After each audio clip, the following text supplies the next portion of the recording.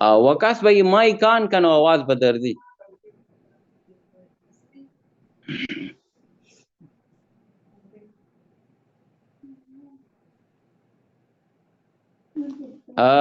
वकास भाई माई कान का आवाज था, माइक न रे आन माता ने शो की.